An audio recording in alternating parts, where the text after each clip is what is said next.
Prejudice often hides behind polished doors, but inside a luxury jewelry store one afternoon, that hidden ugliness would be dragged into the light. What began as a false accusation against a black woman browsing quietly among the displays would ignite a chain of events that shattered a corrupt network from the inside out. Neither the customer who called her out nor the officer who handcuffed her realized that the woman they targeted was the highest-ranking SWAT commander in the state, trained to lead, built to fight, and ready to tear down every lie they thought would protect them. Before we go any further, comment where in the world you are watching from, and make sure to subscribe, because tomorrow's story is one you don't want to miss. The air inside the Sutton and Vale jewelers carried the soft chill of conditioned luxury, a contrast to the warm afternoon sun outside. The scent of polished wood, fresh-cut lilies, and the faint metallic whisper of cold cash lingered in the air, mingling with the low hum of private conversations and the clink of crystal display cases being closed and locked. The floors gleamed like poured milk, smooth and unblemished beneath the sharp shine of designer shoes.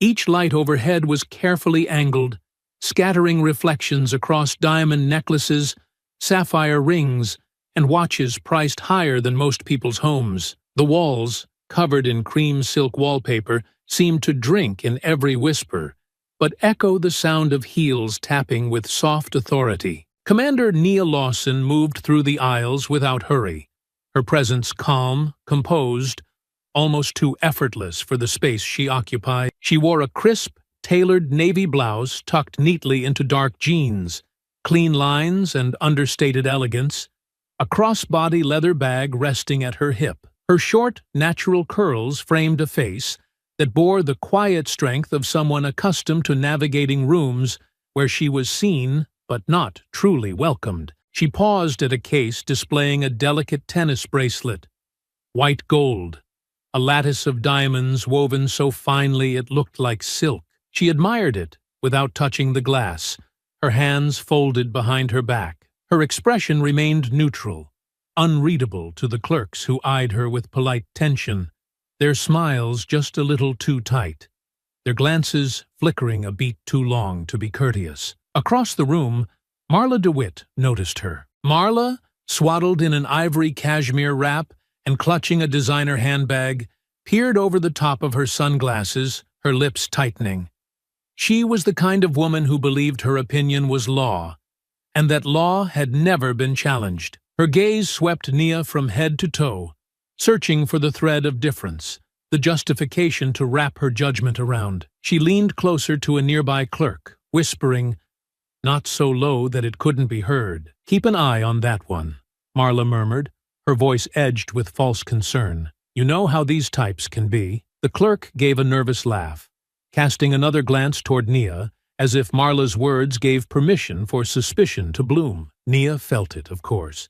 The way the room shifted, the invisible rope drawing tighter around her shoulders. It was a feeling she knew well. Not new, not surprising, but always bitter when it surfaced. Still, she remained where she was, breathing in slow, steady rhythms, giving no outward sign that she had noticed. She moved along the display case, admiring the pieces with the detached grace of a woman who had seen true treasures in her lifetime. Treasures worth far more than baubles behind glass. Marla watched her, phone sliding smoothly into her hand. She opened a live-stream app without hesitation, tilting the camera just enough to capture Nia in the frame without appearing obvious. Her voice took on a sticky sweetness as she spoke to her viewers. "Just here shopping, but look at this. Hope Security's paying attention," she said, her tone light but loaded. Nia caught the whisper of her voice, the unnatural tilt of the air again. She glanced toward Marla, expression still unreadable, then returned her gaze to the case. The store manager, a man in an impeccable gray suit, noticed the rising tension. His eyes flicked to Marla, then to Nia.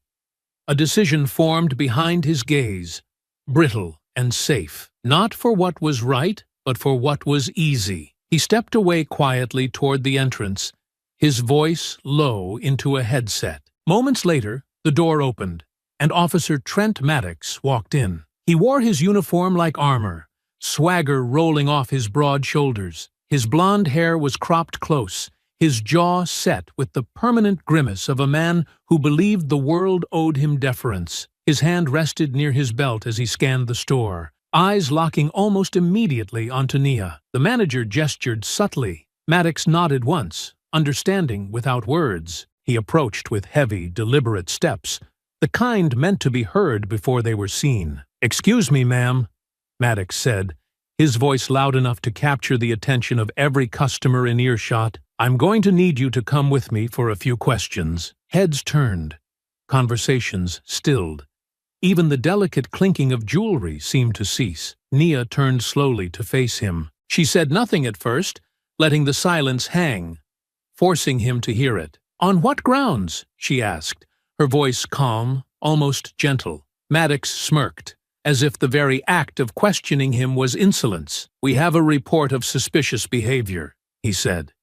His hand hovered near the cuffs at his belt. Just cooperating would be best for everyone. Behind him, Marla's phone was still rolling, her smile wide and triumphant. The store staff shifted uneasily, their eyes darting between Maddox and Nia, none brave enough to speak. Nia glanced around, measuring the room, measuring the stakes. And though she knew she could end this in a sentence, reveal her authority, she chose instead to see how far they were willing to go. For the truth was not in their words, but in their actions, and already it was speaking louder than anything else. The room seemed to hold its breath as Maddox stepped closer, the slight creak of his boots against marble slicing through the growing murmur of the crowd. Nia didn't move.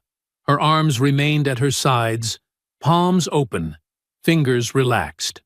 But Marla DeWitt took that stillness for guilt, her voice rising in a syrupy, saccharine pitch as she addressed her phone's growing audience. "There she is," Marla said, loud enough now for the entire store to hear. "Caught red-handed, trying to slip that bracelet right into her bag. They think we're not watching, but we are." Several heads turned fully now, customers pausing mid-purchase, clerks stiffening behind their counters. The manager hovered near the entrance, avoiding eye contact, his expression rigid. He would not intervene. Maddox's jaw tightened as he glanced at Marla, nodding subtly as if confirming an unspoken alliance. "Let's make this easy," he said to Nia, resting his hand on the butt of his baton. "Hand over the merchandise and stand up." Nia raised an eyebrow, slowly, the movement deliberate. "I have stolen nothing," she said, her voice cool as tempered glass. "And you have no grounds to make that assumption." Marla gave a theatrical gasp. "She's lying!" she cried out, spinning toward the crowd with wide, accusing eyes. "I saw her! I saw her!" The phone in her hand caught the whole moment, broadcasting it live, each second feeding into the growing wave of public humiliation she hoped to stir. Maddox didn't ask for proof. He didn't check the displays or ask the store clerks for confirmation. He didn't glance at the security cameras blinking quietly above their heads. He simply took 2 aggressive steps forward, reaching out and grabbing Nia by the wrist. The suddenness of it sparked a few gasps from the onlookers. A man by the watches lifted his phone and began filming. A teenage girl by the rings turned to her mother, whispering anxiously. The tension splintered the polished air, drawing blood from the illusion of civility the store had carefully built. Nia allowed herself to be pulled to her feet, but the moment Maddox tried to force her wrist behind her back, she shifted slightly, anchoring herself. "You are making a mistake," she said, her tone firm but even. "This can be resolved quietly," Maddox barked, tightening his grip and trying again to wrench her arm. "And yet, you're choosing spectacle," Nia said, still not resisting, but refusing to bend as easily as he expected. Frustrated, Maddox pressed his hand into her shoulder, forcing her down onto a cushioned bench near the display cases. The leather creaked under the abrupt movement. Murmurs grew louder. Phones lifted higher. From her lowered position, Nia remained poised, her breathing steady, her back straight despite the uncomfortable angle. "I advise you," she said, locking eyes with him as he fumbled for his cuffs, "to consider your next actions very carefully." There was a quiet authority in her voice, a command not shouted, but infused into every syllable. It was not a plea. It was not a warning. It was a fact. Maddox sneered, mistaking her calm for arrogance. "You people always think you can talk your way out," he muttered, loud enough for the nearby customers to hear. Several witnesses stiffened. The teenage girl gasped audibly. A man in a tailored suit shook his head in disgust, but said nothing. The weight of the moment grew heavier, each word Maddox spoke etching itself into the collective memory of the crowd. The cuffs clicked around Nia's wrists with a metallic finality. Her hands, now bound, rested lightly against her thighs, her head high. She would not be cowed. Marla zoomed in gleefully on her phone, narrating with a haughty, triumphant tone. "And there you have it," she said, practically glowing. "Another thief thinking she could get away with it." Across the store, the bystanders' expressions shifted, confusion blending with discomfort, some beginning to question the narrative they had been fed. "Is there even proof?" someone muttered near the entrance. "Did she actually take anything?"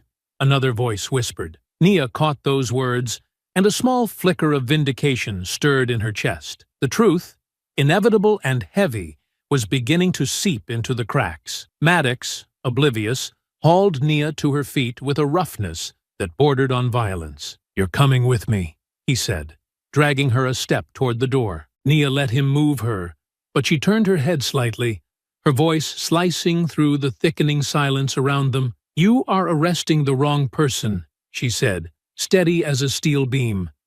"And when this is over, it won't be forgotten." Maddox scoffed, but faltered slightly under her gaze. For the first time, a flicker of uncertainty crossed his face. At the far end of the store, unnoticed by most, the glass door swung open again with a soft, controlled click. A tall figure in a crisp charcoal suit strode in, his badge gleaming briefly under the lights. His face shifted from professional neutrality to sudden, sharp recognition as his eyes landed on the woman being forced across the marble floor in cuffs. The tide, though still hidden, was about to turn. Deputy Chief Elias Moreno moved with precision, each step measured but swift, his badge flashing against the muted luxury of the jewelry store.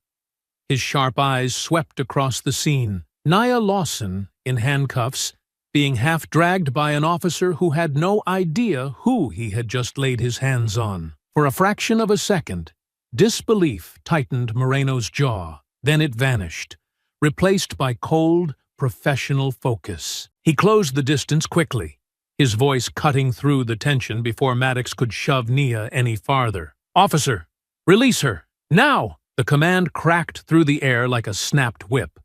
Maddox, startled, jerked his head toward the voice. "Sir, this woman is your commanding officer's commanding officer," Moreno snapped, stepping closer, so there was no mistaking the authority behind his words. "Remove those cuffs immediately." Gasps rippled through the store.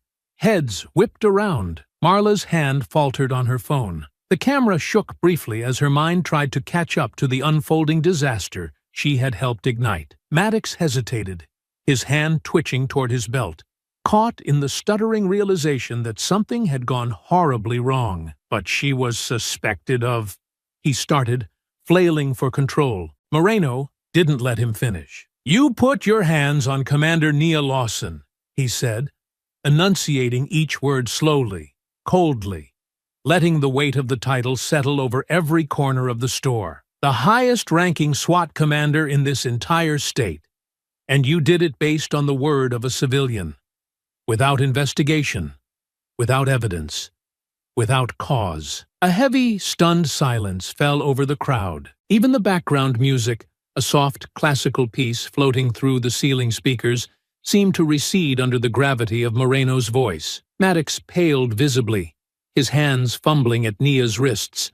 The cuffs clattered awkwardly as he struggled with the key, finally freeing her. Nia stepped back smoothly, rubbing her wrist once with casual detachment, her composure flawless. "Commander Lawson," Moreno said, turning to her with a slight bow of respect, his voice shifting to one of deference. "I deeply apologize for what you've endured. Effective immediately. Officer Maddox is suspended pending full investigation." He turned back to Maddox, his eyes steely. "Hand over your badge and weapon." The murmurs among the crowd grew louder now, outrage threading their voices. "That's her?" someone whispered sharply. "Commander Lawson! She's a hero!" another voice breathed. A man near the door muttered, "He didn't even ask her name." Maddox's hands trembled slightly as he unclipped his badge and firearm, handing them over with a defeated jerk of motion. His face, red and splotchy, showed flashes of disbelief, anger, and fear. Marla, meanwhile, edged toward the wall, her phone still in hand but now trembling visibly. She glanced around the room, realizing too late that the tide she had helped swell was now crashing down, and she was standing directly in its path. Nia looked at Maddox, her gaze even and unflinching. "You treated me like a criminal," she said quietly, "because you thought you could, and you would have treated any other black woman the same way if I hadn't worn this badge." There was no rage in her voice, no raised tone. It was the calm, devastating truth spoken plainly for all to hear. It carried farther than any shouted words ever could have. Moreno stepped in again, clearing his throat. "We will escort Officer Maddox from the premises," he said to the room, but more importantly to the cameras still rolling in several bystanders' hands. "There will be a full investigation. Transparency will be given the highest priority." As Maddox was led away by two uniformed officers Moreno had summoned by radio, Nia remained standing in the center of the store, her posture a monument to dignity. The store manager, white-faced and visibly sweating, stumbled forward. "Commander, please, we didn't know. He stammered. Nia raised a hand, silencing him without a word. She wasn't interested in apologies given out of fear. Not now, not like this. She turned to Moreno. "I want to file an official misconduct report," she said crisply, her voice cutting through the heavy air. "On scene. Now." Moreno nodded immediately, pulling a small tablet from his jacket and opening an internal complaint form. "Of course, Commander," he said, his tone professional but quietly proud. "Include," Nia added, "the store's participation, the civilian's false report, and Officer Maddox's excessive use of force." The store manager blanched even further. Marla's phone finally lowered to her side, her face crumpling into panic as she realized her live stream, still broadcasting, had caught every word, every misstep. Nia gave one final measured glance around the room. She saw the judgment now. Not for her, but for them, for those who had doubted, those who had participated, those who had watched and said nothing. The room that had once pressed its silent hostility onto her now sagged with the weight of shame. Justice had not yet been served, but it had been awakened, and Nia Lawson was not leaving until it roared to life. The fallout from the jewelry store incident hit the local news cycles within hours, clips of the confrontation flashing across television screens and social media feeds like wildfire. Footage captured by bystanders circulated widely, and Marla's original livestream, meant to shame, became evidence against her. Commander Nia Lawson wasted no time. She filed her misconduct report that very evening, then shifted focus to the deeper work. She knew this was bigger than one officer's bias. It always was. 2 days later, sitting in the polished conference room of the Internal Affairs Division, Nia reviewed the initial investigation notes alongside investigator Tasha Rollins. The walls of the room were glass, but the weight of their discussion made the space feel closed and heavy. Tasha, a sharp-eyed woman with a knack for cutting through red tape, slid a file across the table. "You're going to want to see this," she said, her voice low. Nia opened the file carefully. Inside were stills pulled from Marla DeWitt's social media history, financial disclosures, and public records. At first glance, it was standard background. Upscale charity events, gala photos, golf tournaments. But one photograph made Nia's breath catch. There, smiling broadly at a mayor's fundraising dinner, was Marla DeWitt and her husband, Councilman Richard DeWitt, a man who sat not just on the city council but on the Public Safety Oversight Committee, the very body responsible for reviewing police conduct complaints. Nia leaned back in her chair, the air around her seeming to thin. "That explains the confidence," she murmured. Tasha nodded grimly. "It gets worse." She tapped another photo, a smaller group shot taken after a private fundraiser. Standing next to Richard DeWitt, drink in hand and smiling casually, was none other than Officer Trent Maddox. Nia's jaw tightened. "They knew each other." "Better than that," Tasha said. "DeWitt has been one of the biggest opponents of reform proposals, especially anything touching disciplinary procedures. He's lobbied against every major oversight initiative for the past 5 years. Quietly, discreetly, under the radar." A cold realization settled over Nia's shoulders. "This wasn't random," she said. "Marla knew exactly who I was. Or guessed. She didn't just call Maddox because she thought I looked suspicious. She called him because she knew he would act." Tasha leaned in slightly, her voice growing harder. "We dug into the live stream metadata. Marla's account is linked to a private group chat. Guess what? That group has been exchanging videos and photos of black professionals shopping in wealthy districts, sharing locations, warning each other to watch them." Nia closed the file with slow deliberation. The pieces were fitting together in a way that made her stomach knot. A network, a coordinated effort to target, humiliate, and intimidate black professionals, and the police, at least some of them, had been willing participants. "This wasn't about theft," Nia said softly. "It was about presence, about making sure people like me felt watched, unwanted, unwelcome." Tasha nodded again. "And they picked the wrong woman this time." Nia's mind sharpened, all the earlier humiliation hardening into purpose. She thought of all the cases Internal Affairs had reviewed over the years, cases dismissed for lack of evidence, witnesses discredited, footage mysteriously missing. How many others had been pushed out, arrested quietly, discouraged from pressing charges simply because no one had connected the dots? She rose from her seat, rolling her shoulders back until her full height commanded the room. "We expose them all," she said.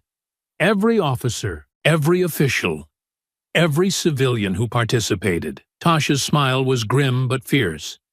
"I was hoping you'd say that." As they planned the next steps, subpoenas, warrants, quiet interviews, Nia felt the first flicker of something she hadn't allowed herself since the incident. Satisfaction. Not petty, vengeful satisfaction. The kind of satisfaction that came from knowing justice wasn't an abstract concept. It was a blade, and today she would be the one wielding it. Meanwhile, across town, in a private dining room thick with cigar smoke and whispered conversations, Richard DeWitt fielded urgent phone calls from frantic allies. His face, usually flushed with comfortable power, was pale as he listened to the news. Marla sat across from him, her face blotchy and tear-streaked. "I didn't know she was someone important," Marla hissed. "You didn't need to know," Richard snapped. "You were supposed to be careful, quiet, not turn it into a circus." He slammed his hand against the table, making the glasses jump. Now, the cracks they had spent years papering over were starting to split open, and nothing, not power, not money, could hold them together. Not anymore. The Internal Affairs Division was housed in the older wing of headquarters, far from the polished public lobbies and official press rooms. Down here, the walls were bare, the lighting sharp and clinical, humming faintly overhead. It wasn't meant to impress. It was meant to strip everything down to truth, or at least the truth the department allowed to surface. Commander Nia Lawson sat across from Investigator Tasha Rollins, the two women surrounded by towers of case files, arrest records, and incident reports stacked high across the table. Tasha, sleeves rolled up and a pen tucked behind one ear, flipped another folder open. Her brow furrowed deeper with each page she turned. "They thought burying it in paperwork would hide it," she muttered. "But it's all here. They just didn't think anyone would bother connecting the dots." Nia leaned forward, scanning the growing mountain of evidence. Patterns leapt out. An overwhelming majority of arrests involving Black and Latino citizens, petty charges inflated into violent offenses, routine stops escalated into use-of-force incidents. She picked up one report, an arrest made 3 years prior during a supposed disorderly conduct call outside an upscale restaurant. The arrested man had been a corporate lawyer. No charges stuck. No body cam footage survived the investigation. Another file showed a local school principal handcuffed outside a grocery store for suspicious loitering in daylight in his own neighborhood. Each case was another piece in the larger puzzle. A deliberate, targeted campaign of harassment designed to intimidate, isolate, and humiliate. And standing at the center of many of these cases was the same handful of officers. Maddox's name was a frequent visitor to the pages. But he was not alone. Tasha pulled out a chart she had started mapping by hand, the lines and circles webbing out across the paper. "Look at this," she said, tapping the lines. "Maddox, Brenner, Klein, Hoffman, all tied to use-of-force incidents dismissed without consequence. Same reviewing officers each time. And every victim? Black, Latino, or a documented minority business owner." Nia studied the chart in silence. The depth of the corruption was staggering, but it was the predictability that sickened her most. They hadn't even needed to hide their bias. The system had done it for them. "We need to present this to the Oversight Committee," Tasha said, her voice sharp with determination. "Full public hearing. No internal reviews. Full transparency." Nia nodded slowly, but something cold gnawed at the edge of her mind. "If it were that simple," she said, "they would have cleaned this up years ago." No sooner had the words left her mouth than her phone buzzed. She checked the caller ID. "Chief Samantha Greer." Tasha raised an eyebrow as Nia answered, setting the call to speaker. "Commander Lawson." Greer's voice oozed through the line, too smooth to trust. "I've been following the developments regarding Officer Maddox. Impressive work so far." Nia didn't answer immediately. She knew a backhanded compliment when she heard one. "Thank you, Chief," she said flatly. "However," Greer continued, "I'm concerned about the broader implications this investigation might create. We need to be cautious. Public confidence in the department is fragile. Exposing isolated incidents is one thing, but implying a systemic problem." She let the sentence trail off, the implication hanging thick in the air. Tasha rolled her eyes silently across the table. Nia's voice remained even. "We're not implying anything, Chief. We're following the facts." There was a brief pause on the line, a beat too long to be casual. "I'm authorizing a special internal review committee," Greer said finally. "All future investigative actions will need to be coordinated through my office." Nia's fingers tightened slightly against the edge of the table. Translation. Greer was trying to bottle up the investigation before it spilled into the public eye, before it took down more than just Maddox. "Understood," Nia said, her tone betraying nothing. But as she ended the call, her eyes locked with Tasha's across the table. Neither of them needed to speak to know what came next. They would continue the investigation. But now they were racing against the clock and their own leadership. "We'll need to move faster," Tasha said, sweeping the files into categorized piles. "And smarter. Greer will start quietly shutting doors, burying evidence, pressuring witnesses." Nia nodded. "Then we need to get loud before she can." Outside the walls of internal affairs, the protests still swelled like a living thing, surging through the streets in waves of voices and banners. Inside, Nia Lawson was preparing for a different kind of war. One fought with evidence, strategy, and the cold, steady force of truth, cutting through every lie. They had rattled the foundations. Now, they would tear them down. The city stretched wide beyond the glass windows of Commander Nia Lawson's office, a sprawling maze of rooftops and streets bathed in the gold of a setting sun. the horizon soft and blurred, as if the world itself hesitated on the edge of something inevitable. She sat motionless behind her desk, surrounded by teetering stacks of case files and incident reports that carried the quiet weight of years of concealed injustice, each folder a silent witness to the rot festering just beneath the polished surface of the department she had fought to help shape. Outside, the distant chants of protesters drifted upward, a low, persistent pulse that seemed to echo in the stillness of the room. And as Nia listened, she let the reality settle heavily onto her shoulders. If she pursued this investigation to its rightful end, if she dragged every hidden injustice into the light as the truth demanded, she would not only expose the corrupt network operating within the department, but she might very well collapse the fragile public trust that she and a handful of others had spent their entire careers trying to build. The realization gnawed at the edge of her mind, not with the sharp pain of doubt, but with the slow, grinding ache of a decision that could not be undone once made. And as she leaned back in her chair, closing her eyes against the glare of the sinking sun, her thoughts drifted back to another time, another moment when the weight of belonging and survival had pressed against her chest like a heavy stone. She remembered her first year at the academy, walking the narrow corridors of the training complex, her footsteps careful, her shoulders straight, the knowledge that she was being watched, stitched into every movement she made. She remembered the instructors who offered half smiles and curt nods, the fellow cadets who chuckled under their breath when she answered questions too quickly, the ones who marveled not at her skill, but at her very presence among them, as if competence in her skin was something rare, something unnatural. She remembered the nights spent alone in the parking lot after long days of drills and evaluations, staring at the city lights in the distance, wondering if the price she was paying, the relentless vigilance, the suffocated anger, the daily calculation of when to speak and when to swallow her pride, was one she could bear for a lifetime. And yet she had stayed. She had stayed because the badge, despite its imperfections, despite the institution it represented, had meant something sacred to her.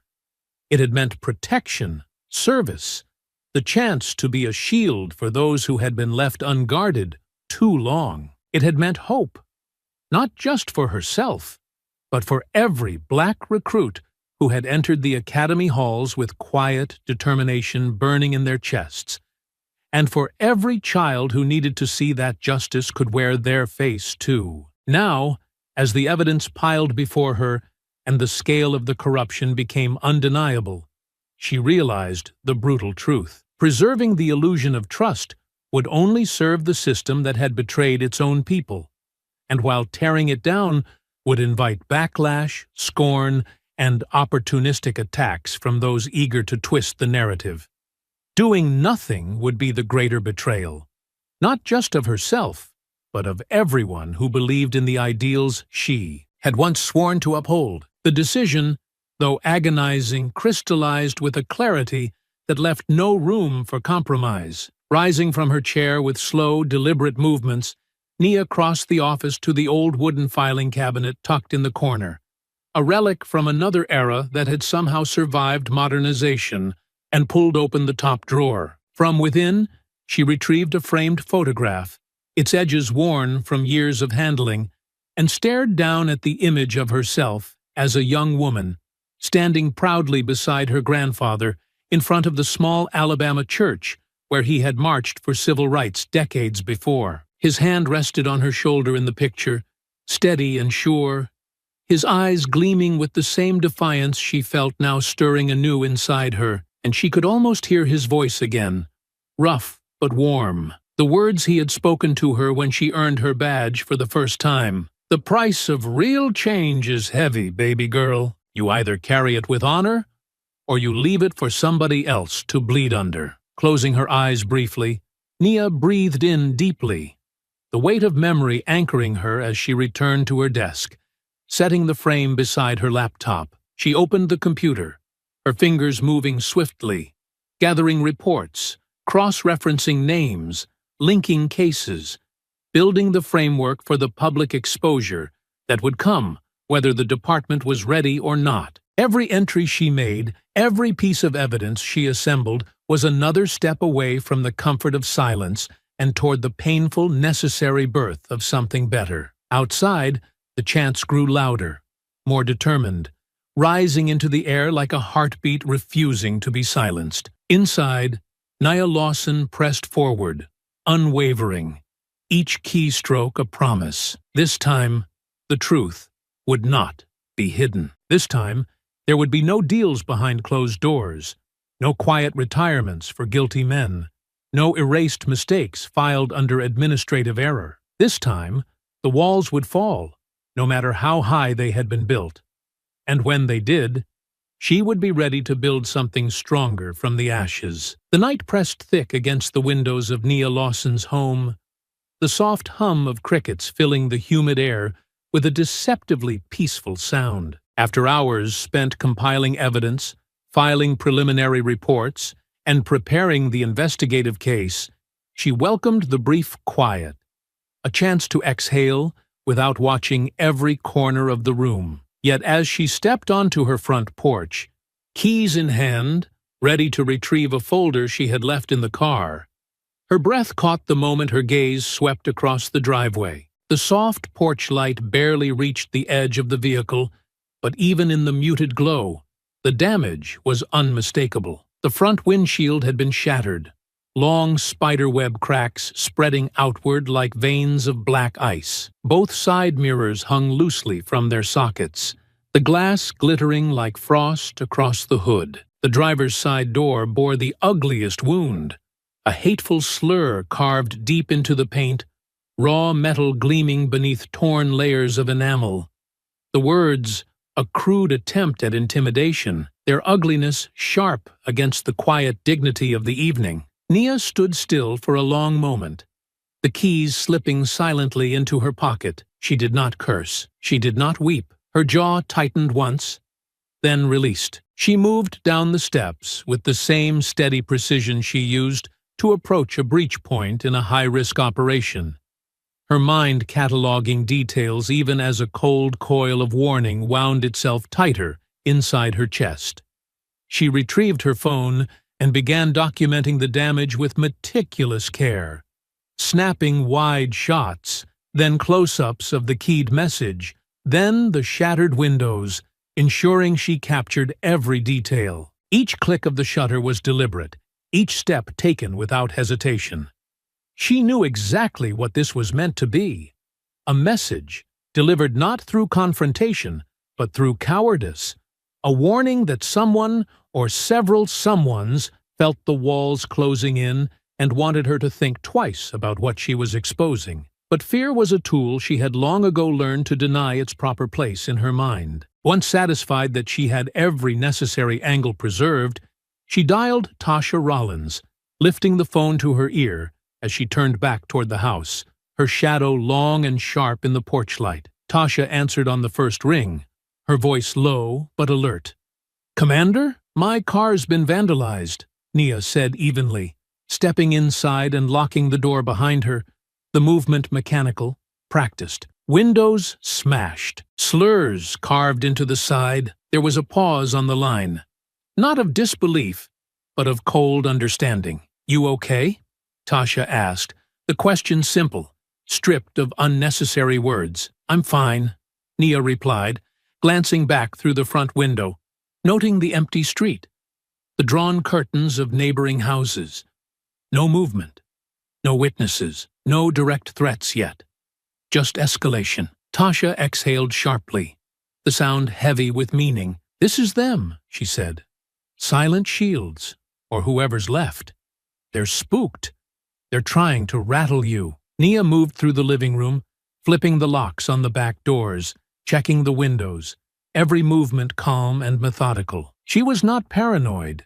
She was prepared. "They won't stop at property damage," Tasha continued, her voice tightening. "Not if they think you're getting too close to something that could bury them." "I expected the pushback," Nia said quietly, retrieving her backup tablet from the desk, transferring key files to an encrypted drive. They just finally made it visible. There was another brief pause before Tasha spoke again, her voice softer but firm. "You want me to call in extra patrols to swing by tonight?" Nia considered it for a moment, weighing the risks of inviting uniformed officers she might not trust onto her street against the reality that retaliation could escalate further. "No," she said finally.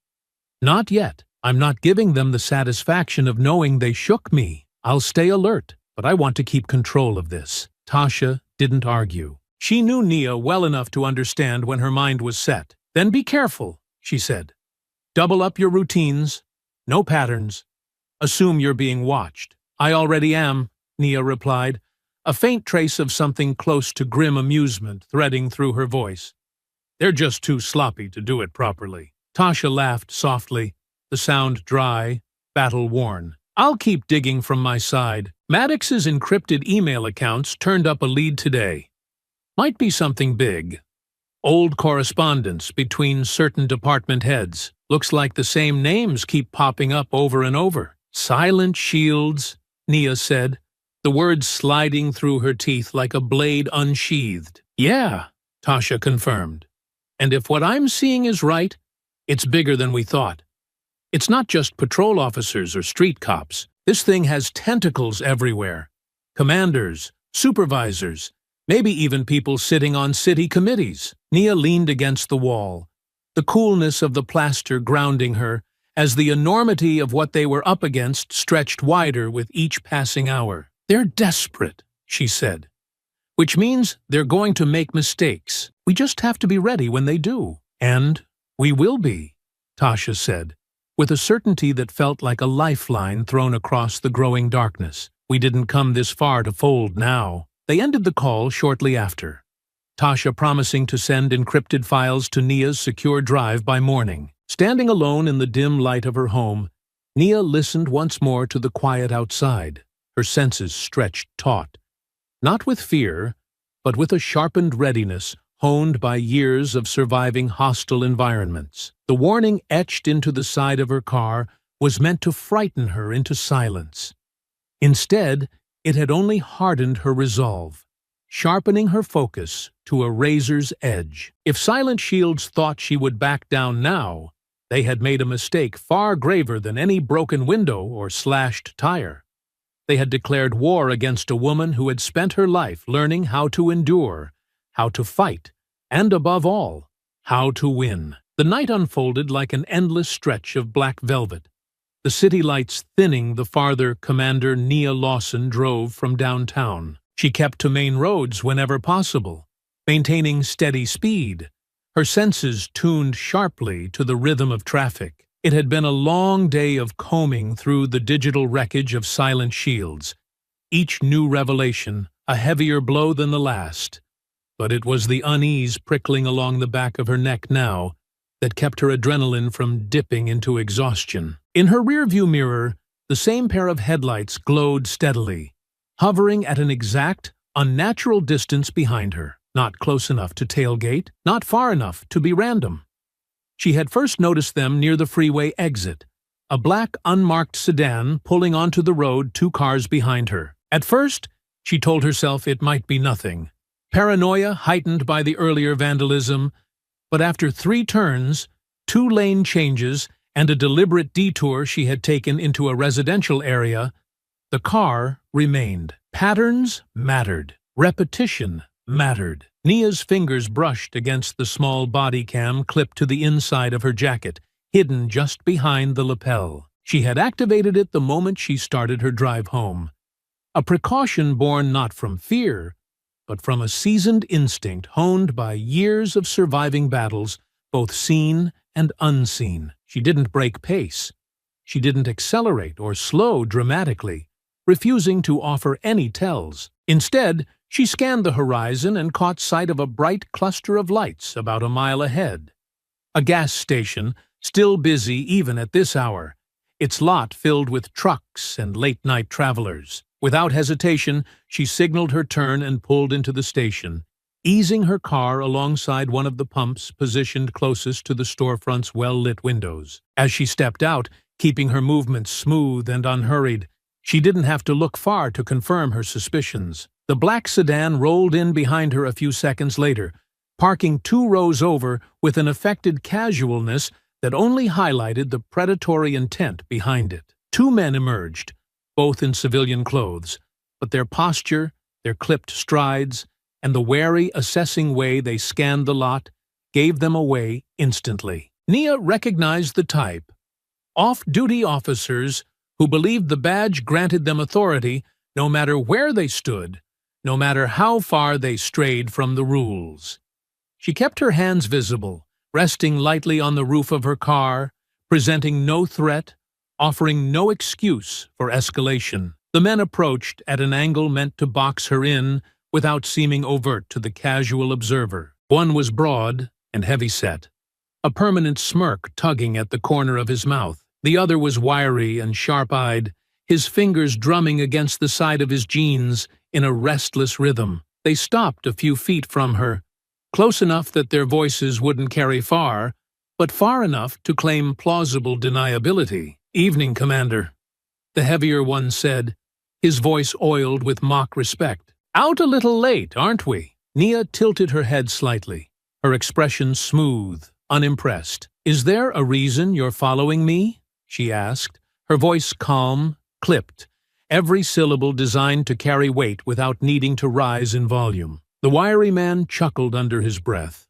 low and ugly. "Following? Just happened to be heading the same way. City's not as big as you think when you're working late." The heavy-set one leaned in a fraction closer, lowering his voice to a murmur meant for her ears alone. "Careful, Commander. Lotta accidents happen after dark. Lotta bad luck on lonely roads." It wasn't a threat voiced outright, but it didn't have to be. The intent curdled the space between them, foul and unmistakable. Nia didn't flinch. She didn't reach for her badge or argue, or let them see even the smallest ripple of anger.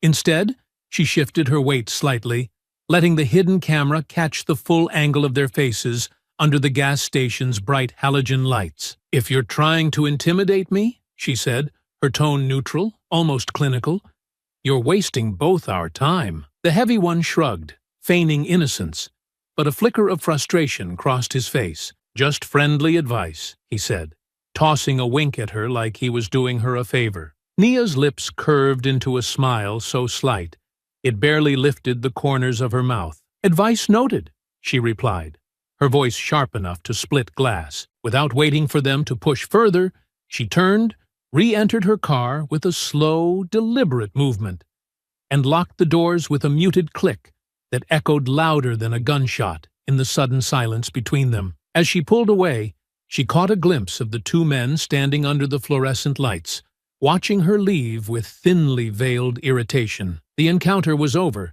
but the message was received.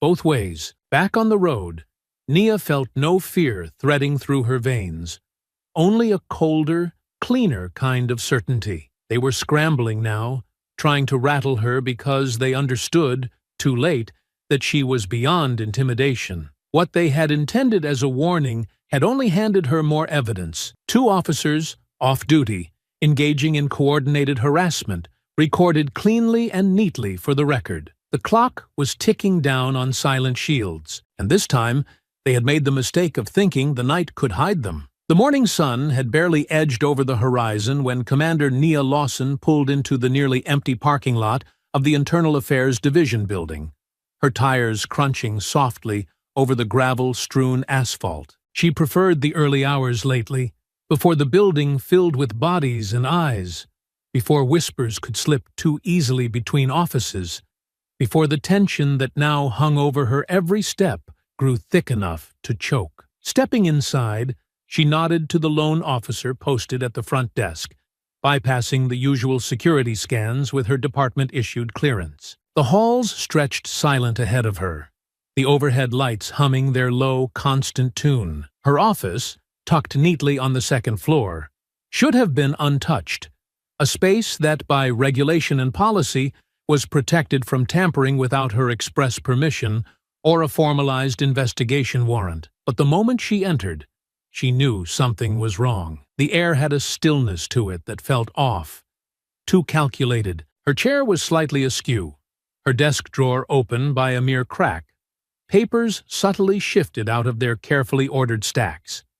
And there, planted squarely in the center of her desk, resting atop a manila folder like an accusation, sat a small black flash drive. Nia closed the door behind her, her eyes scanning the room slowly, methodically. She did not touch the drive. She did not approach the desk. Instead, she stepped backward, withdrawing her phone and opening the secure camera application designed specifically for law enforcement documentation. Every movement she made was recorded.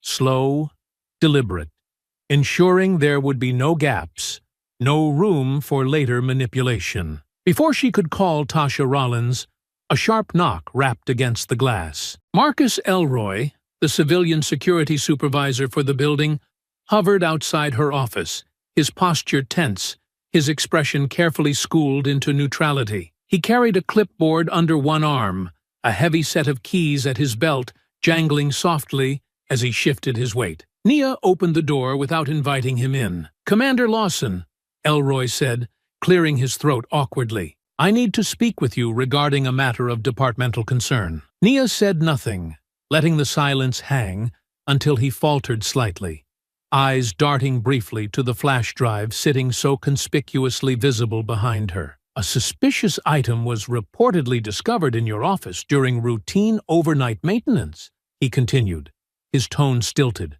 reciting words not his own. "For security purposes, I've been instructed to initiate an internal search." "Instructed by whom?" Nia asked, her voice calm, even pleasant, though her muscles coiled with silent fury. Elroy hesitated, an almost imperceptible flicker of fear crossing his face. "Standard protocol, ma'am," he said quickly. "Verbal authorization from administrative command. In other words, no paper trail, no official authorization, no legitimate oversight. They were trying to catch her off guard, to find an excuse, any excuse, to tarnish her record before she could burn theirs to the ground." Nia smiled coolly, stepping fully into the doorway to block Elroy's view inside. "Unfortunately for you," she said, her tone still smooth, "Internal Affairs Procedure 17B requires any search involving command staff to be fully documented under an official evidence handling protocol, complete with external witnesses, body cam recording, time-stamped evidence logs, and independent chain of custody oversight." Elroy's mouth opened, closed, then opened again like a man gasping for air underwater. "Ma'am, I'm sure we can handle this quietly." "No," Nia said, her voice slipping into the iron command that had carried her through battlefield deployments and high-risk raids alike. "We will do this by the book, publicly, transparently. I will not consent to an unauthorized search." Behind the professional facade, Nia could see him recalculating, understanding that the trap they had set for her was already slipping from their fingers. "I'm invoking full procedural protections," she added, stepping backward and snapping photos of Elroy's presence at the door, of the flash drive still untouched on her desk, of the time-stamped security panels visible on the office wall. Every second of delay bought her more proof. Every second made their hastily assembled setup easier to dismantle. Within minutes, the building's on-call legal counsel was summoned. External auditors from headquarters were notified, and 2 uniformed officers were assigned to wear body cams while observing the scene. By the time Elroy finally stepped into the office under full supervision, Nia stood calmly against the far wall, arms folded, her expression unreadable. The flash drive was collected with latex gloves, sealed in an evidence bag, and entered into the official record. Later that afternoon, the forensic report came back faster than expected. The drive contained illegally obtained classified material, and worse, falsified financial records linking Nia to supposed corruption and embezzlement. The files were crude, hastily assembled, littered with errors a real investigator would catch in minutes. Even more damning, security footage confirmed that her office had been clean when she left the night before. The flash drive had been planted during the early morning hours, long after the building was supposed to be locked down, using a stolen master access badge that bypassed normal entry logs. Access to such badges was limited to a handful of people: senior administrators, high-ranking officers, a few trusted security personnel, which meant Silent Shields was not just a loose network of rogue patrolmen. It had teeth high in the chain of command, teeth desperate enough now to risk everything. Standing in the forensic review room, watching the footage frame by frame with Tasha at her side, Nia felt no fear, no hesitation. They had tried intimidation. They had tried sabotage.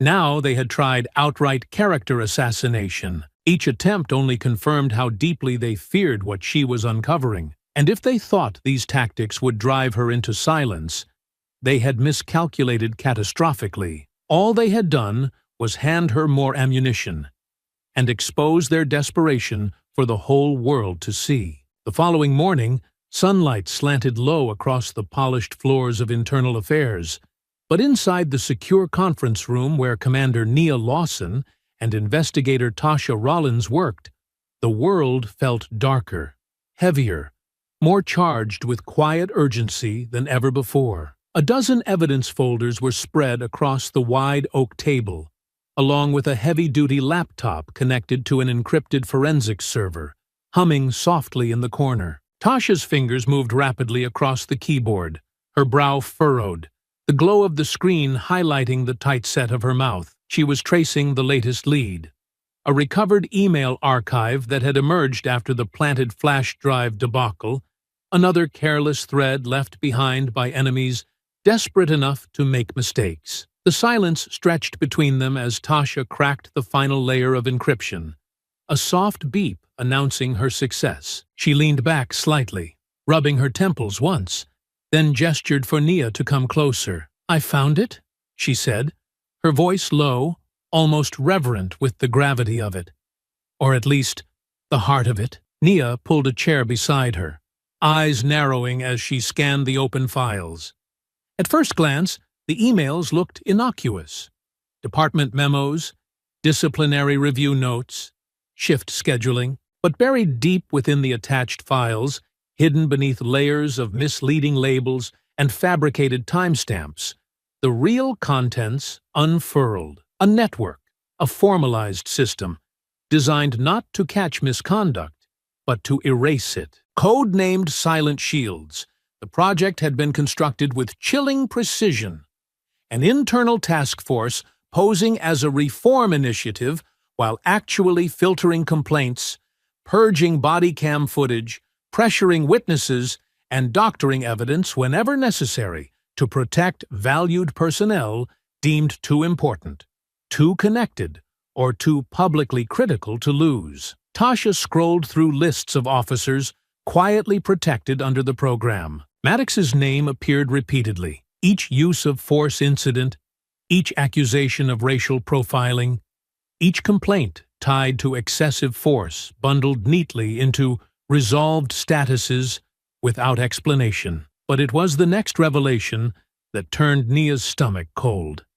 Chief Samantha Greer's name was there too, not just as an overseer, but as an active participant. She had signed off on dismissals, had authorized purges of disciplinary records, had approved the shielding of repeat offenders whose abuses would have otherwise led to immediate termination and criminal charges. She wasn't just tolerating it, Tasha said, her voice edged with disgust. She helped build it. Nia sat back, her mind running through the implications with cold, deliberate focus. The chief of police, the very figurehead the public trusted to steer the department through scandal and reform, had been architect and protector of the corruption festering beneath the surface. Silent Shields hadn't just been an old boys' club operating in the shadows. It had been institutionalized, written into back channels, whispered through command chains, guarded with the full weight of official authority. "She kept them safe," Nia said quietly, her fingers drumming against the table. "Maddox, Klein, Brenner, all of them. And every time someone like me tried to push for accountability, they tightened the shields." Tasha clicked into a series of specific communications between Greer and Maddox, dated months before the incident at Sutton and Vale. One email stood out immediately. Greer to Maddox. Keep the usual eyes on high-value targets. Make sure they stay uncomfortable enough to know their place, but don't get sloppy.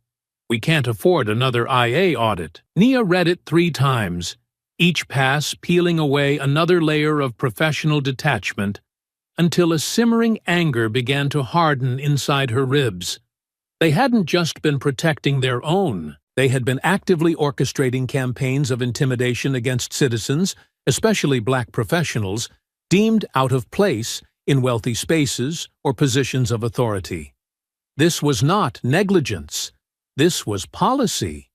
They tried to destroy you because you didn't fold, Tasha said, closing the laptop gently, as if the weight of the truth might crack the screen if handled too roughly. You scared them because you wouldn't bend like the others. Nia stood, walking slowly to the window, arms folded, gaze sweeping across the city spread below them. Everything she had fought for, every compromise she had made in the hope of changing the system from within, had led to this moment. The stark realization that the rot had not grown despite leadership's efforts, but because of them. For a long minute, she said nothing, letting the truth settle into the marrow of her bones. Then she turned, her voice steady, low, almost gentle, the sound of a woman no longer willing to ask for permission to do what was right. We don't bring them down quietly, she said.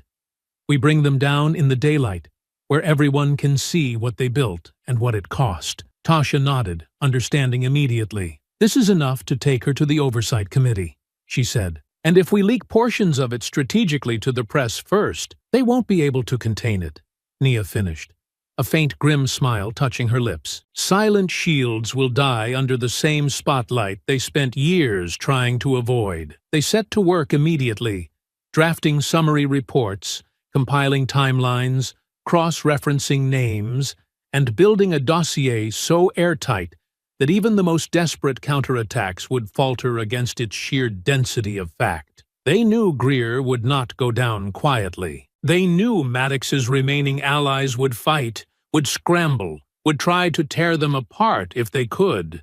But the evidence was a blade honed sharp now, and Nia was no longer in the business of dulling her edge for anyone. The morning air carried the sharp tang of anticipation as Commander Nia Lawson made her way into the discreet cafe tucked between an old bookstore and a shuttered tailor shop, the kind of place that had been forgotten by the city's gleaming redevelopment plans and so remained invisible to the casual passerby. She slid into the booth tucked into the farthest corner, the cracked leather seats offering the quiet kind of familiarity that made conversations dangerous to the powerful. Across from her sat Brandon Cole, a journalist with a reputation for precision and persistence, a man who had built his career not on sensationalism, but on careful, methodical exposure of the stories the public was never supposed to hear. He wore a simple black jacket, a worn press badge tucked into his shirt pocket, and an expression of quiet readiness that matched Nia's own. The flash drive she carried was small, almost weightless, yet as she placed it between them on the table, it seemed to hum with the gravity of what it contained. Brandon didn't reach for it immediately. "You're sure about this?" he asked, voice low, the words heavy not with doubt, but with the full understanding of what they were about to unleash. Nia nodded once, the decision long since made. "You'll get a controlled leak," she said, "enough to trigger national attention. Enough to corner the department into public accountability without jeopardizing the formal indictments we're building." Brandon offered a grim smile, understanding the delicate balance they were about to walk, the careful dance of exposing corruption without handing Silent Shield's a legal loophole to slither through. "I'll publish it in layers," he said. "Build public pressure before they have time to spin it. Verified documents, cross-checked sources, nothing they can dismiss as rumor." "Good," Nia said, sliding the drive across the table. "Timing is critical. Release within 48 hours. Focus on the core. Silent Shield's existence, the protection of abusive officers, and Chief Greer's involvement. Brandon tucked the drive away without fanfare, his hands steady. "They won't know what hit them," he said. By the next morning, the first wave broke across the city like a storm surge. Headlines screamed from every corner of the internet and television screens.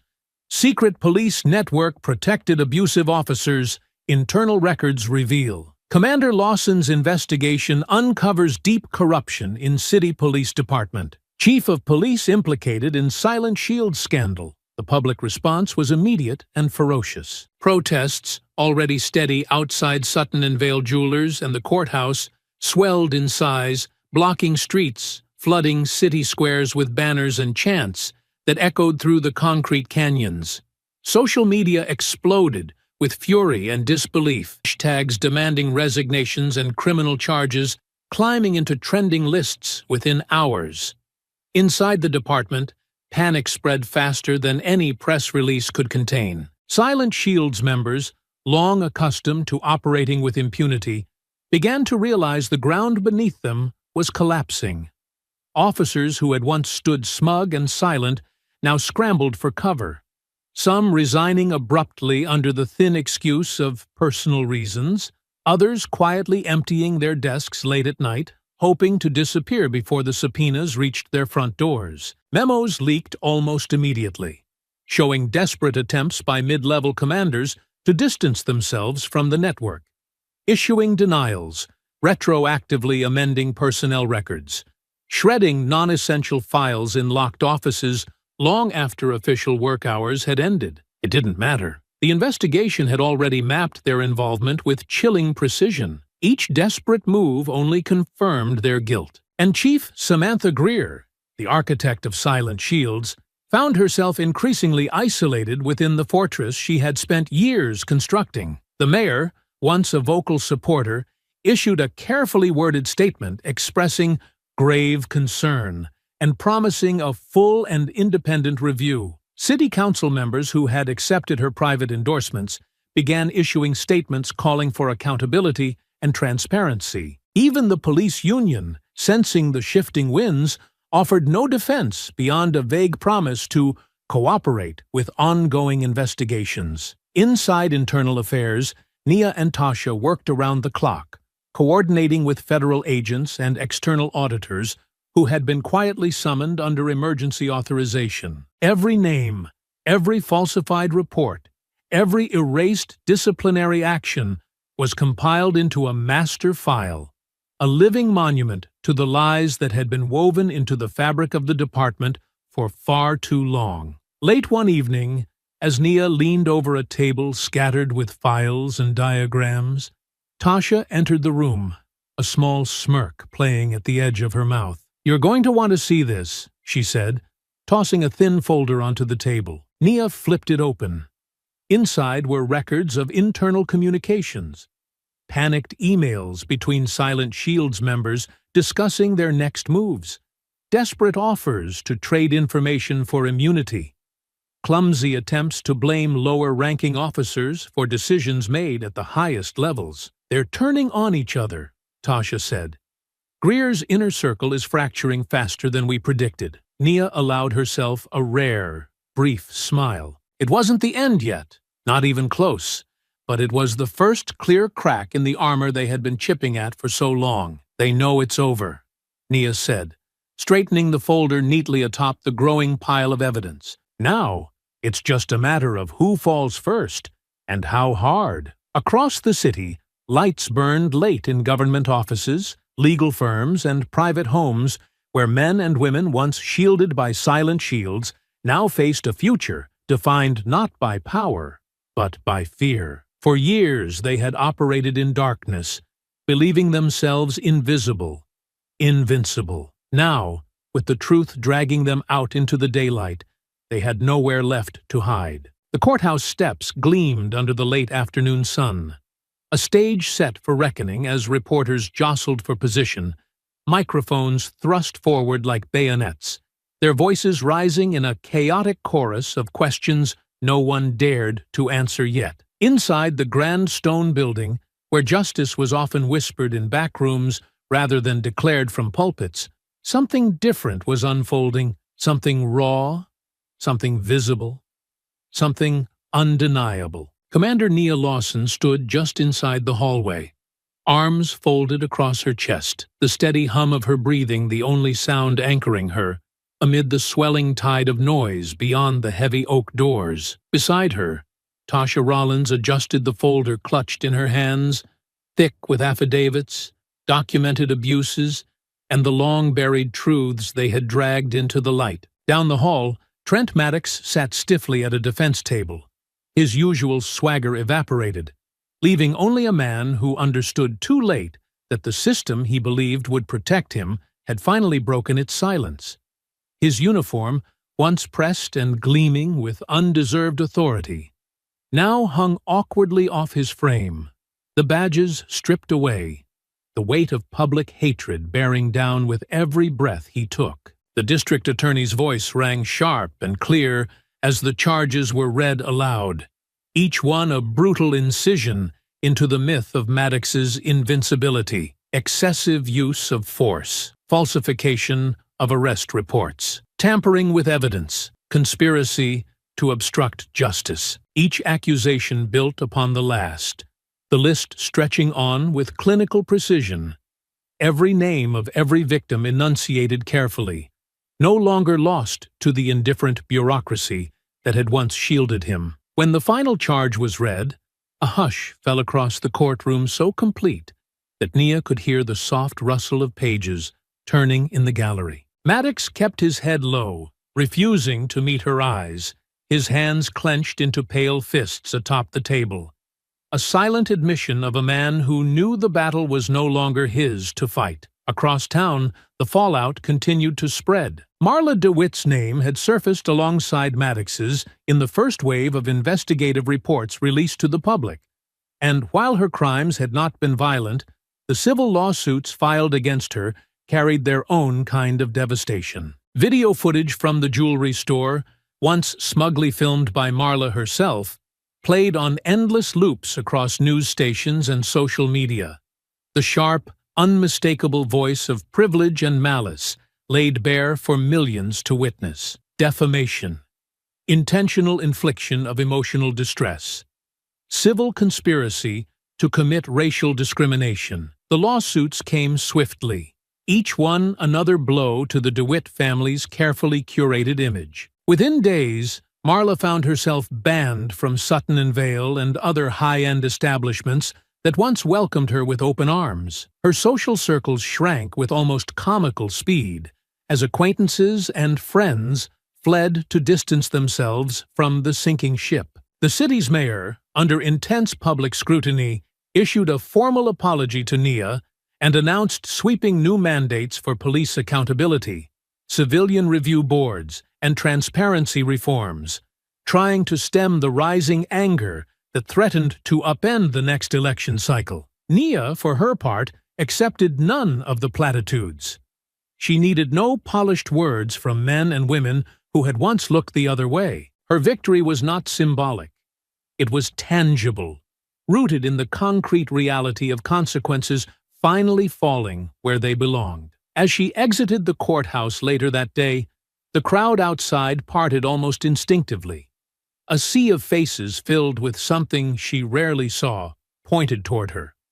Not pity, not skepticism, but profound respect. Cameras flashed, microphones thrust forward again, but this time the shouts carried a different tone. Commander Lawson, what's next for Silent Shields? Do you think Chief Greer will be indicted? How does it feel to see justice finally being served? Nia paused at the top of the stairs, the city sprawling behind her, chaotic and vibrant and raw. She could have answered easily, could have thrown out carefully crafted words meant to satisfy headlines without offending fragile egos. Instead, she chose truth, plain and unvarnished. "This is just the beginning," she said, her voice steady, carrying effortlessly over the crowd. "Justice doesn't end with a few indictments.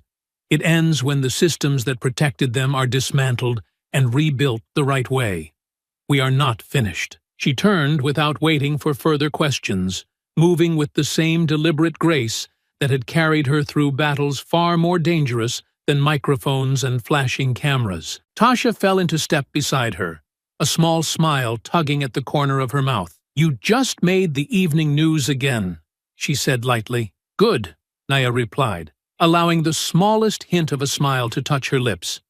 "Let them hear it. Let them all hear it." Across the street, protest banners waved in the warm breeze, the chants still rising strong. Demands not just for retribution, but for true change, the kind that could not be papered over with new slogans or empty committees. Behind her, the courtroom doors swung open again, and another figure stumbled out into the glare of public judgment. Marla DeWitt, shielded behind oversized sunglasses and a hastily thrown-on scarf, her posture small and shrunken under the weight of the world she had once so casually weaponized against others. There would be no redemption arc for her, no quiet retreat into comfortable anonymity. Her disgrace would be as public as her arrogance had been. As Nia crossed the plaza, the sun warming her back, she felt not triumph, but a deep, anchored sense of rightness. The knowledge that real justice was messy, imperfect, and often incomplete.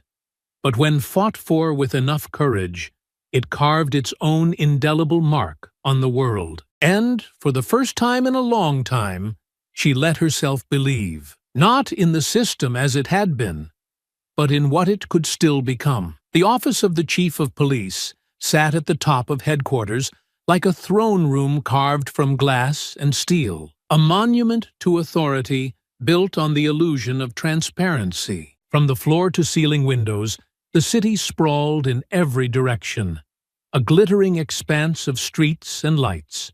But inside the thick silence of the room, the air was dense with something heavier than power, the looming inevitability of a reckoning. Commander Nia Lawson stood in the center of the room, calm and composed, the evidence files she carried tucked neatly under one arm. Her gaze did not waver as Chief Samantha Greer rose slowly from behind her heavy oak desk, her movements deliberate, as though she could somehow slow the tide that had been rushing toward her since the moment silent shields began to unravel. Greer's expression was tight, her lips pressed into a hard line, her jaw set with the stubborn pride of someone who had ruled without question for far too long, and now found herself dragged unwillingly into a confrontation she could no longer control. "You've made quite the mess, Commander," Greer said finally, her voice sharp but brittle, cracking at the edges despite her efforts to maintain composure. Nia tilted her head slightly,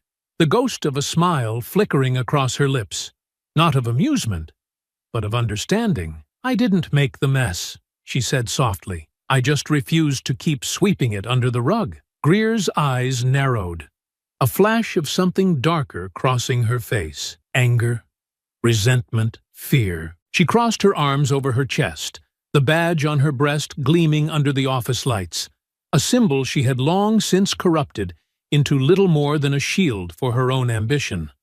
"I suppose you're here to demand my resignation," she said, her voice dripping with disdain. "No," Nia replied, stepping forward, placing the folder carefully on the edge of Greer's desk like a laid weapon. "I'm here to offer you a choice." She opened the folder with a single movement, spreading the already infamous evidence across the polished surface, each page a mirror to Greer's choices. The proof was undeniable, but Nia wasn't here to rehash it. She was here to watch how Greer faced the fall she had built with her own hands. "You can step down quietly," Nia said, her voice steady, unyielding.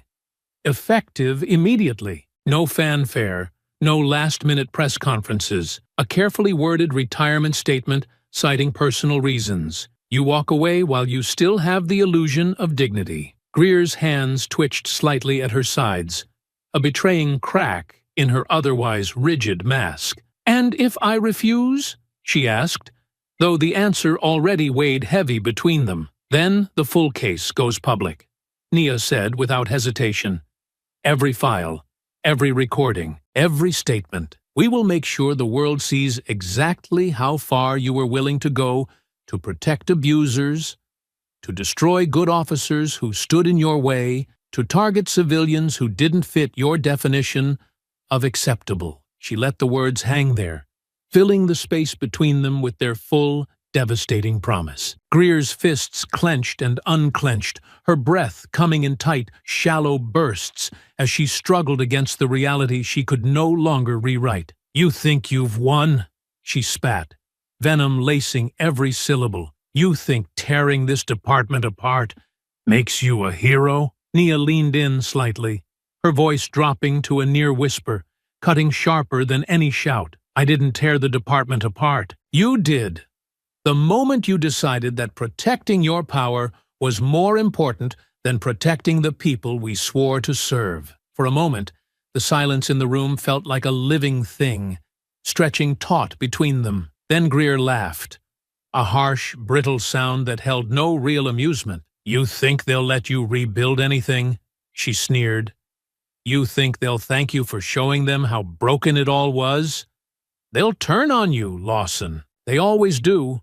You'll be the villain before the dust even settles." Nia's gaze never faltered. "Maybe," she said, "but at least I'll know I did what was right." Greer turned away, staring out the window as if the city could offer her salvation, as if denial could erase the noose tightening around her neck. For a long moment, she said nothing, and Nia watched the proud woman grapple with the end she had earned, but never believed would come. Finally, Greer spoke, her voice low, bitter. "I won't resign," she said. "You want a war, Commander? You'll get one." Nia nodded once, unsurprised. She gathered the folder back into her arms with a calm efficiency, her movements slow, deliberate. "Then prepare yourself, Chief," she said, "because the walls are already closing in." Without another word, she turned and walked from the office, the heavy door swinging shut behind her with a final, echoing thud. As she made her way down the hall, faces turned to meet her. Uniformed officers, civilian staff, fellow investigators, and in their expressions, she saw it clearly. The shift, not fear, not suspicion, respect, solidarity, a quiet, growing defiance against the regime that had ruled them through silence and intimidation. Tasha met her at the elevator, a phone already in hand, ready to signal the final phase of the exposure. "She's refusing," Nia said simply, not needing to elaborate. Tasha smiled grimly. "Good. It'll be that much sweeter when the public sees her dragged down kicking and screaming." The elevator doors slid open, and they stepped inside together, the hum of energy around them electric, unstoppable. In the building below, allies rallied. Investigators who had once kept their heads down, now lifting their gazes.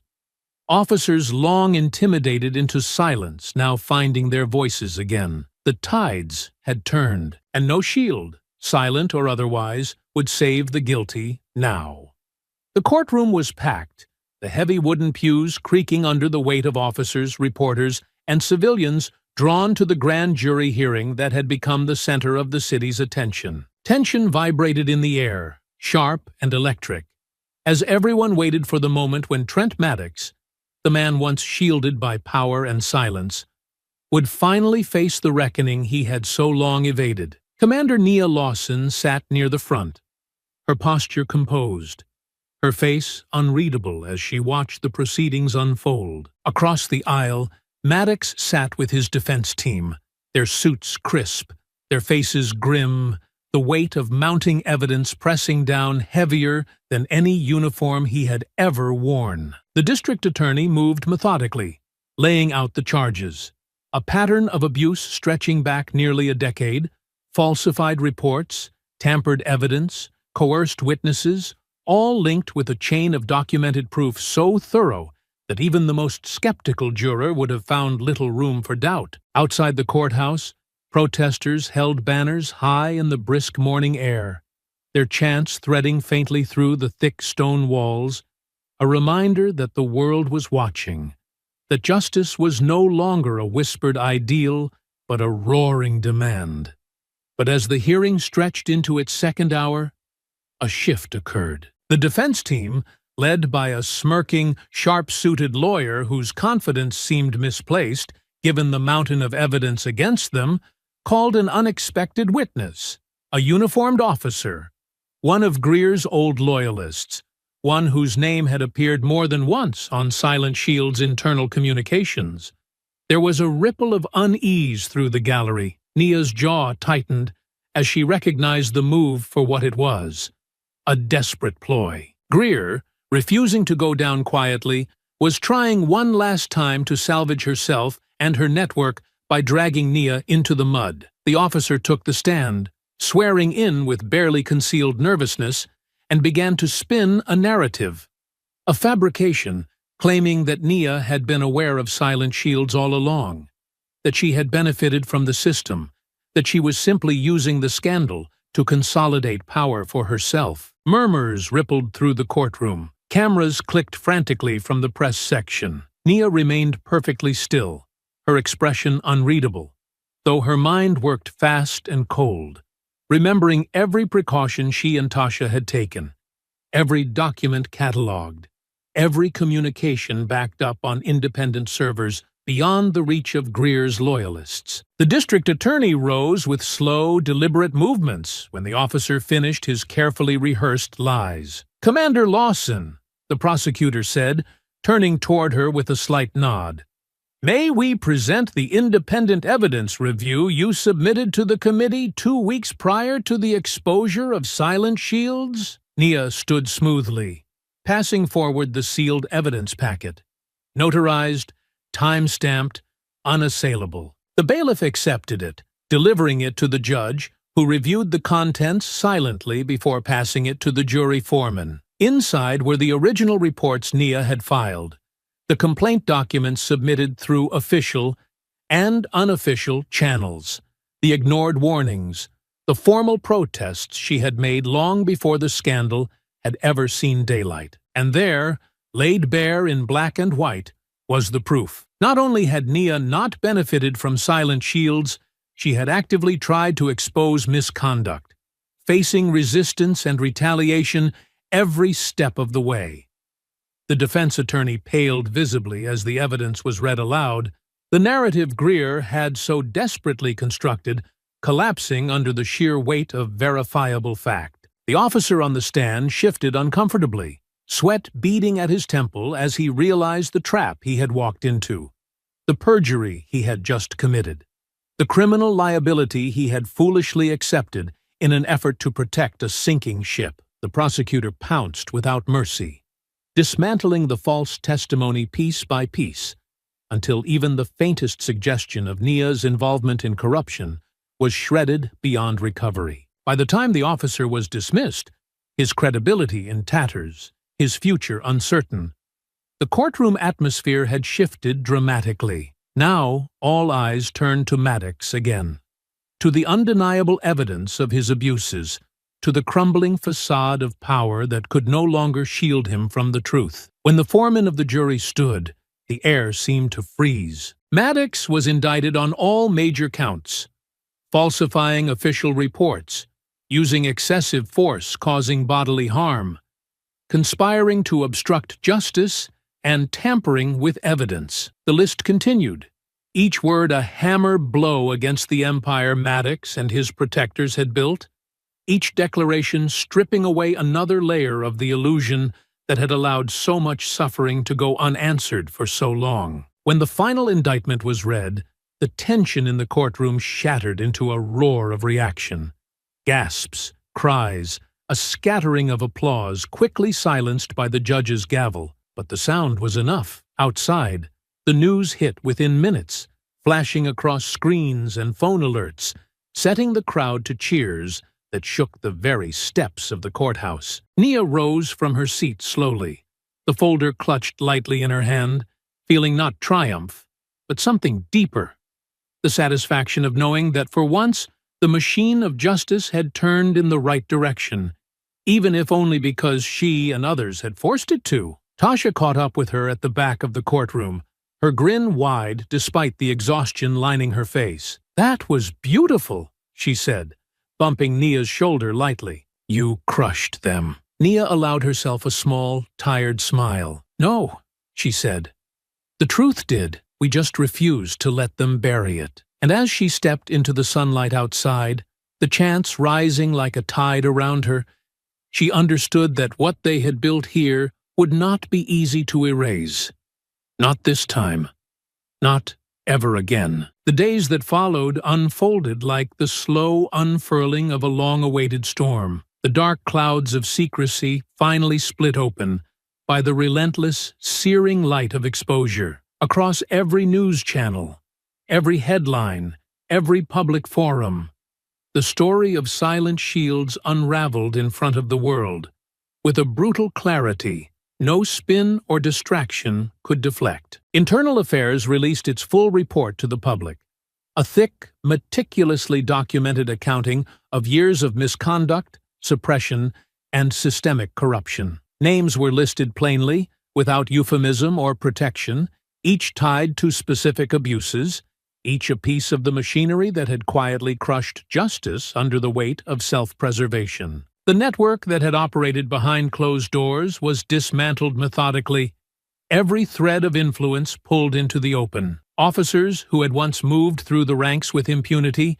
were suspended, investigated, or forced to resign, their careers collapsing under the sudden and unstoppable tide of accountability. Civil suits flooded the courts, led by victims who had once been silenced, their voices now amplified by public outrage and undeniable evidence.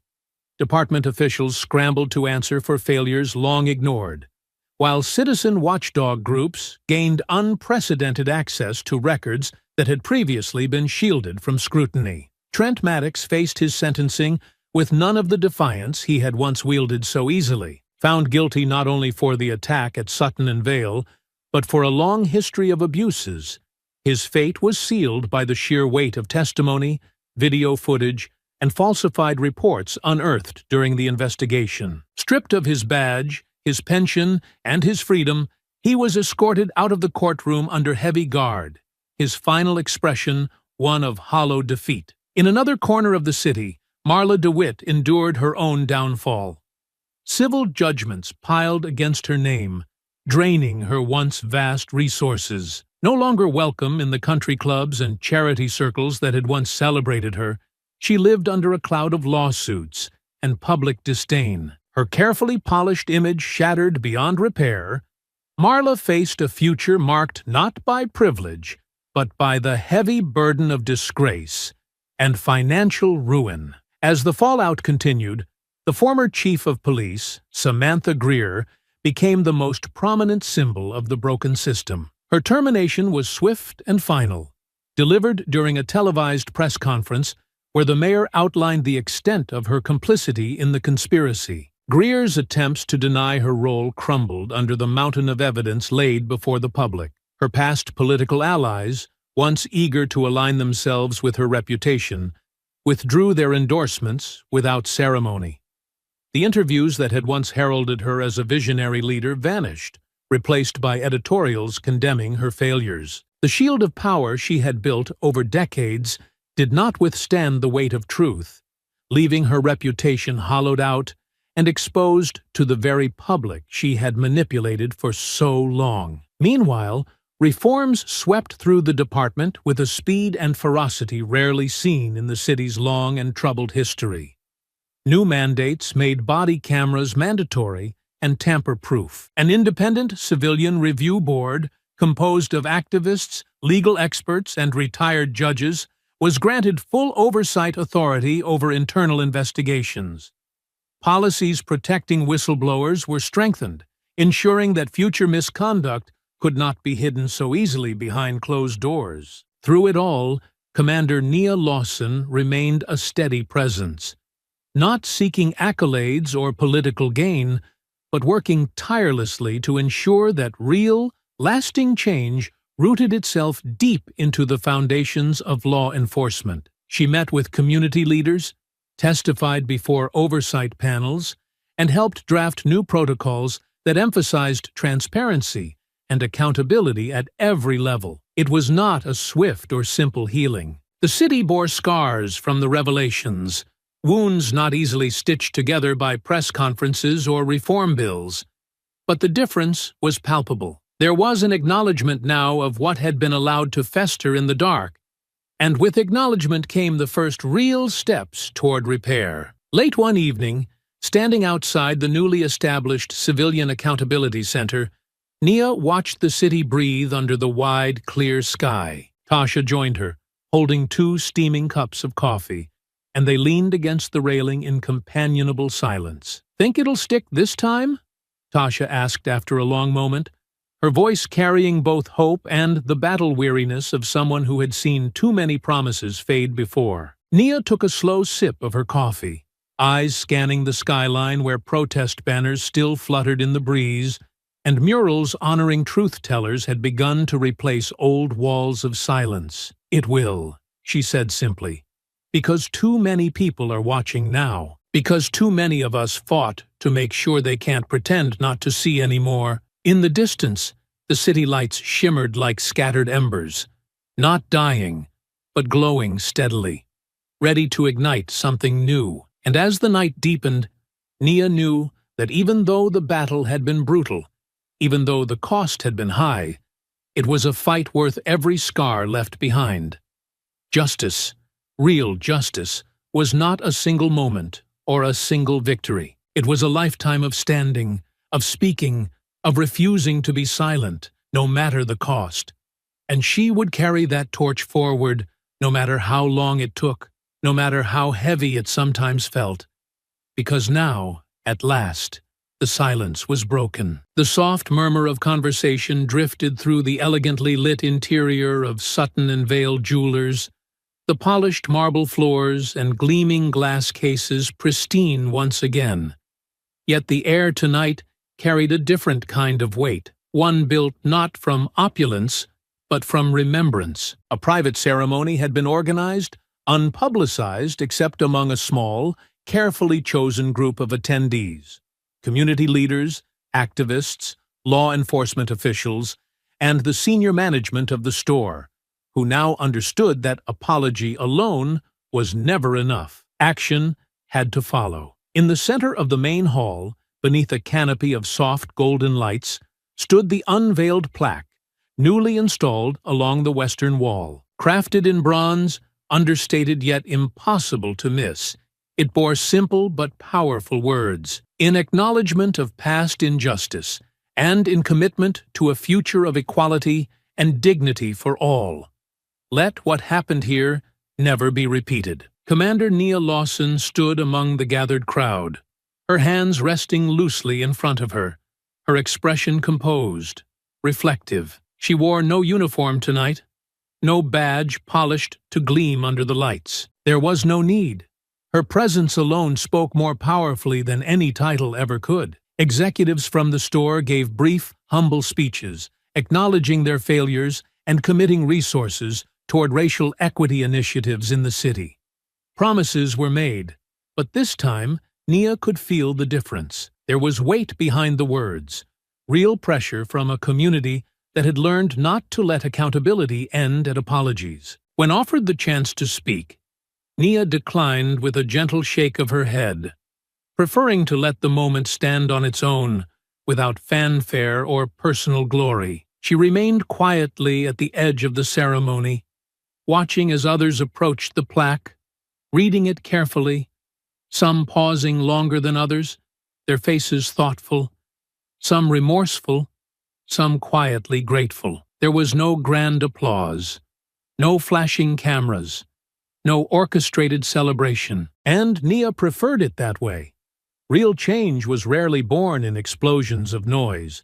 It was built slowly, quietly, on the backs of those willing to shoulder the burden without expectation of reward. Tonight, the true victory lay not in recognition, but in the acknowledgement that the system had shifted, however slightly, because someone had demanded that it must. As the ceremony wound down, Nia stepped closer to the plaque, tracing its lines with her gaze, letting the moment settle in her bones. She thought of the first time she had walked into this building, the suspicion, the humiliation, the heavy hand on her shoulder forcing her down without cause. She thought of how easy it would have been to leave it there, to walk away, to protect herself by doing nothing. But justice was never about ease. It was about endurance, about standing firm even when the ground seemed determined to swallow you whole. A soft voice pulled her from her reverie. "Commander Lawson?" She turned to find a young woman standing nearby,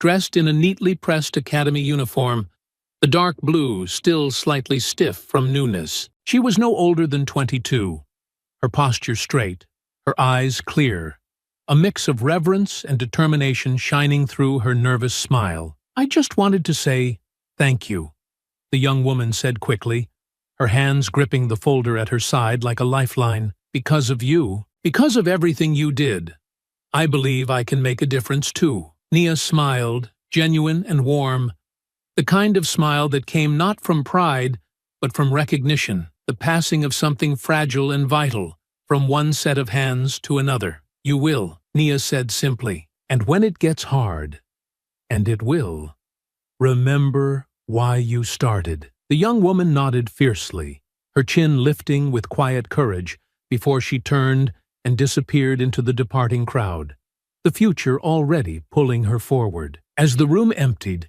Nia lingered a moment longer before stepping outside into the crisp evening air. Across the city, signs of rebuilding flickered like cautious beacons. Community meetings, once sparsely attended, now crowded with voices eager to shape new policies. Training academies rewriting their core curriculum to include bias education, and ethics courses led by independent experts. Patrol officers forming outreach programs in neighborhoods long neglected or mistreated. Public trust, battered and bruised, did not heal overnight, but it showed signs of mending, thread by deliberate thread. And Nia, no longer the silent force behind the change, but its quiet architect, took her place not on stages or behind microphones, but in the training rooms, the community centers, the back offices where the next generation of officers, advocates, and leaders waited for someone willing to teach them how to hold the line when the storms inevitably came. She mentored them not with grand speeches, but with real lessons, hard truths, and an unwavering belief that they could and must do better than the generations that came before. Justice had been served. Not perfectly, not completely, but honestly. And as Nia walked into the night, the city stretching wide and unfinished before her, she carried with her the one thing that no force, no silence, no shield could ever take away: the unshakable certainty that real change was not only possible, but inevitable, so long as there were those willing to demand it. I hope you enjoyed that story.